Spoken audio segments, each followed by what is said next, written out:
ओम साईराम. मी Mrinal Pendharkar, Houston, अमेरिकेमधून. आज मी साई सच्चरित्राच्या 8व्या अध्यायाचं वाचन करणार आहे.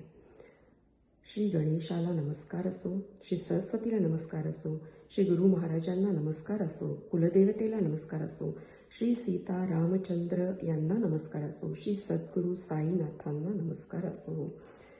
या अध्यायाचं नाव आहे नरजन्माचा महिमा, बाबांचे भिक्षा मागून खाणे, बायजाबाईंच्या भक्तीचे वर्णन आणि तात्या कोते पाटील आणि म्हायसापती यांचे बाबांच्या बरोबर मशिदीत झोपणे.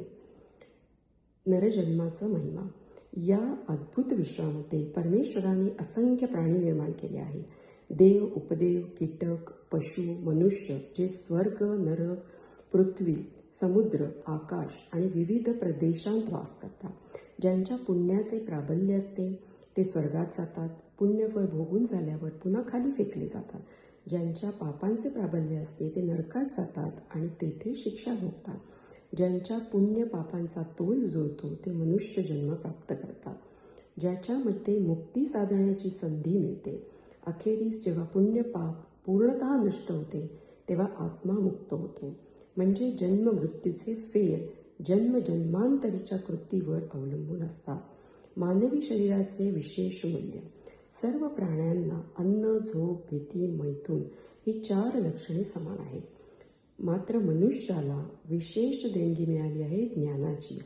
या ज्ञानाच्या साहाय्याने तो ईश्वर दर्शन प्राप्त करू शकतो, जे इतर जन्मात शक्य नाही.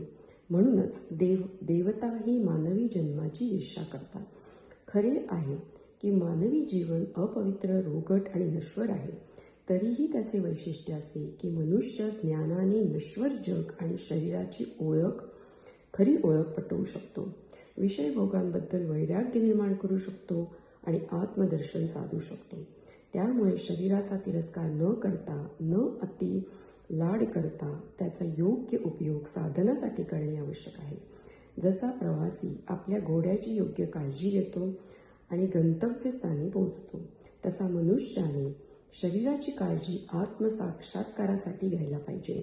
परमेश्वराने अनेक प्राणी निर्माण केले, पण त्याला समाधान झाले नाही, कारण कोणीही त्याच्या लीला ओळखत नव्हते. तेव्हा त्याने मनुष्य निर्माण केला आणि त्याला ज्ञान दिले. मनुष्याने जेव्हा परमेश्वराच्या लीलांचे कौतुक केले तेव्हा परमेश्वर संतुष्ट झाला. मनुष्य मानवी जन्म हा सौभाग्य आहे आणि त्याहूनही मोठे सौभाग्य म्हणजे साईबाबांच्या चरणी आश्रय मिळणे. प्रयत्न. मानवी जीवन मौल्यवान आहे, मृत्यू निश्चित आहे हे जाणून आपण खऱ्या उद्दिष्टाच्या प्राप्तीसाठी सदैव सजग राहिले पाहिजे. विलंब न करता सर्वतोपरी प्रयत्न केला पाहिजे. जसा विदुर नवी वधू मिळवण्यासाठी आतुर होतो किंवा राजा हरवलेल्या मुलासाठी तळमळतो, तसा प्रयत्न आपल्याला आत्मसाक्षात्कारासाठी करावा. आळस आणि निद्रा टाकून दिवस रात्र आत्मध्यान करावे, अन्यथा आपण पशु समान होतो. मार्ग. यासाठी सर्वात प्रभावी आणि जलद मार्ग म्हणजे स्वानुभूती प्राप्त केलेल्या सद्गुरूंच्या आश्रयाला जाणे. प्रवचन, धर्मग्रंथांनी जे शक्य नाही ते सहज सद्गुरूंच्या सहवासाने साध्य होते. जसा सूर्य एकटाच प्रकाश देतो तसेच सद्गुरूच आत्मज्ञान देतात. त्यांच्या सहवासाने क्षमा, शांती, निरहंकार, दान, करुणा, मन, इंद्रियांचे संयम आणि नम्रता यांचे संस्कार होतात. मन शुद्ध होते आणि आध्यात्मिक उन्नती होते. साईबाबा असेच सद्गुरू होते. ते फकीराच्या वेशात असले तरी नेहमी आत्मरामात लीन होते. त्यांनी सर्व प्राण्यांत देव पाहिला, सुखदुःखात समभाव ठेवला. राजा आणि भिकारी यांच्यासाठी समान होते, तरी ते शिर्डीत घराघरात भिक्षा मागत. आता पाहूया त्यांनी भिक्षा कशी मागितली. बाबा भिक्षा मागताना. शिर्डीतील लोक धन्य आहेत की ज्यांच्या दाराशी बाबा उभे राहून म्हणत, अगं मुली, मला एक भाकर दे, किंवा हात पुढे करत आणि एका हातात टीनचे भांडे आणि दुसऱ्या हातात कापडाचा तुकडा असेल. काही घरातून पातळ पदार्थ, भाजी, ताक, दूध भांड्यात घेत, भाकर, भात, भाजी कापडात घेत.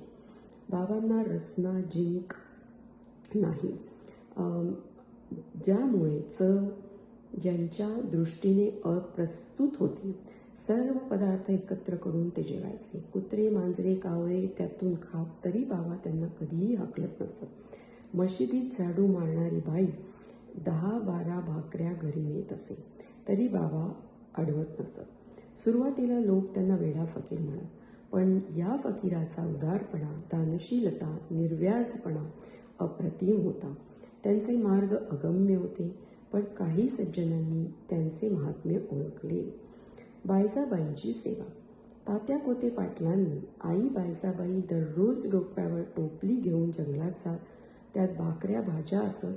ती झाडाझुडपातून वाट काढून बाबांचा शोध घेत असे. त्यांना ध्यानस्थ बसलेले पाहून ती त्यांच्या पायावर लोटांगण घालून पान टाकून त्यावर अन्न वाढत असे.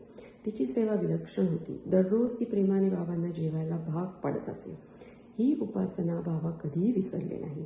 त्यांच्या समाधीपर्यंत त्यांनी तिला आणि तिच्या मुलाला म्हणजे तात्यास मोठा लाभ दिला. बाबा म्हणत, फकिरी हीच खरी मालकी, कारण ती शाश्वत आहे. संपत्ती क्षणभंगूर आहे. नंतर बाबा गावातच राहू लागले, मशिदीत जेवू लागले. त्यामुळे बायजाबाईंचे जंगल भटकण्याचे कष्ट संपले. त्रिकुटाचे शयन. संतांच्या हृदयात वासुदेव वास करतो. त्यांचा सहवास लाभणे भाग्याची गोष्ट आहे. तात्या कोते आणि भक्त म्हाळसापती हे दोघे बाबा सोबत मशिदीत झोपत. तिघे वेगवेगळ्या दिशेस डोके करून पाय मध्यभागी ठेवत उशार टाकून गप्पा मारत. कोणी झोपले की बाबा त्याला उठवीत. तात्या खोरू लागले तर बाबा त्याला हलवून डोके दाबत. म्हाळसापती झोपला तर बाबा त्याला कवटाळून पाय दाबत. असे 14 वर्ष तात्या घराऐवजी मशिदीत झोपले. नंतर वडिलांच्या निधनानंतर त्याने घरची जबाबदारी घेतली आणि घरी झोपू लागला. राहत्याचे खुशाल चंद. बाबा शिर्डीतील गणपतराव कोते पाटलांवर राहत्याचे चंद्रभान शेठ मारवाडी त्यांच्यावर प्रेम करत. शेटांच्या निधनानंतर त्यांचा पुतण्या खुशालचंद त्यांच्यावर बाबा अधिक माया करू लागले. कधी बैलगाडीत, कधी टांगेतून बाबा राहत्यास जात. गावकऱ्यांनी वाजत गाजत स्वागत करून त्यांना घरी नेले. खुशालचंद त्यांना आसन देऊन प्रेमाने जेवायला घालत.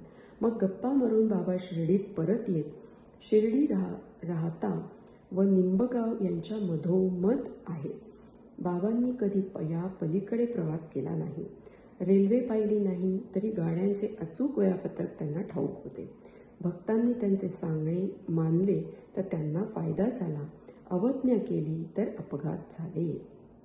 निष्कर्ष असा, मानवी जन्माचे महत्त्व, साईंच्या फकिरीचे साधेपण, बायजाबाईंची सेवा, भक्तांबरोबरचे सहवासाचे क्षण, राहत्याच्या खुशालचंदावरील माया, या सर्व गोष्टींमधून आपणास साईबाबांच्या जीवनातील करुणा, भक्तवत्सलता, आत्मज्ञान दिसते. श्री साईनाथ महाराज की जय. सर्वत्र शांतता नांदो हो, सर्वत्र मंगल हो. साई बाबा अर्पणमस्तु.